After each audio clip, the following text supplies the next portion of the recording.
Okay? Virtual selling. As I said, let's face it, ito na po talaga. So I love talking to agency leaders. I love talking to sales associates, to financial advisors and counselors. How do you now become at home that this is the only way by which you can talk to your clients or prospects or do a presentation? 100 we just can't stop. Works love made visible. Organizations across 9 countries and 4 continents. The blended learning, team engagement, and our podcast to be called Hello World.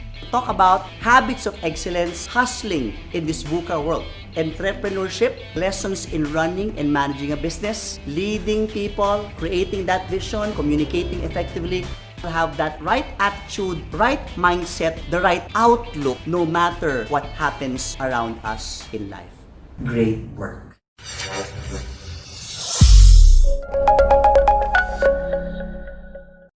Tayo sa insurance. For insurance, here are the things that I'm seeing. I will need maybe 10 minutes max to go through my remaining content. So please stay with me. For insurance, the biggest impact will be on the agency force. Kasi ang operations ninyo, I'm sure you've been doing your transformation initiatives for the past years. Nag-uunahan nga tayo dyan. But for the agency force, they have really been used to in-person selling. Okay? So number 1, selling with sensitivity. This is a soft skill. How do you sell with sensitivity? When our agency force has been taught to do power selling, high impact selling. Tama? How do you sell during this crisis that people will not get turned off because are you still peddling your product? Ano ba yan? Crisis na nga. Tapos nagbebenta ka pa rin.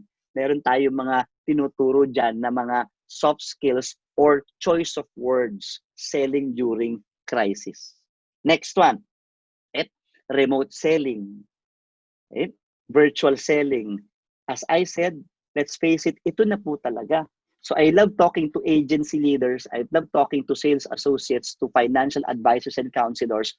How do you now become at home that this is the only way by which you can talk to your clients or prospects or do a presentation? Yung kape tayo, guys, baka matakot. They will not easily say yes to that one. Okay? So, meron nag-drawing. Anyway, social media lead generation.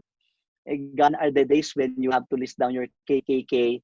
In fact, these are best times for lead generation because people are working from home. They're in front of the internet.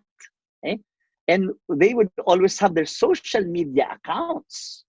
So if you're not in social media, if you're not doing a systematic job in really looking for leads and engaging them through, ang kailangan lang ng mga agency force dito ay Facebook Messenger lang. Facebook Messenger.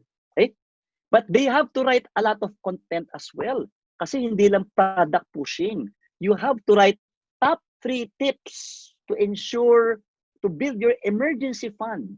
Yan ang mga binabasa ng tao ngayon kasi nata-turn off tayo pag masyadong hard selling. And the use of synchronous and asynchronous meetings. Synchronous, synchronous to. We need to be at the same place at the same time. Same place, same medium. Asynchronous is when sales people will now video record their presentations. Hi, best present ko sa itong aking proposal and send that and allow the person to read that. Because you don't want that meetings get pushed back because both of you cannot agree on the same time. For operations, there are companies that are doing a really good job here. There are companies that may be lagging behind. Or do you already have the capability to do end-to-end customer experience on those 4 areas? Consultation, application, payment, and even access, self-service monitoring of their policies.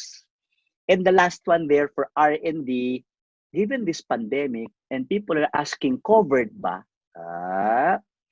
What new products can we come out which would anticipate new risks, similar risks in the future? Okay? I'm sure that there could be a market for that one. Hi, this is Louis Banta, CEO and Chief Consultant of LJMB. Thank you for watching my webinar. And to watch more videos like this, click subscribe and hit the bell icon down below. If you like this video, please give it a thumbs up, comment down below, and share it to others.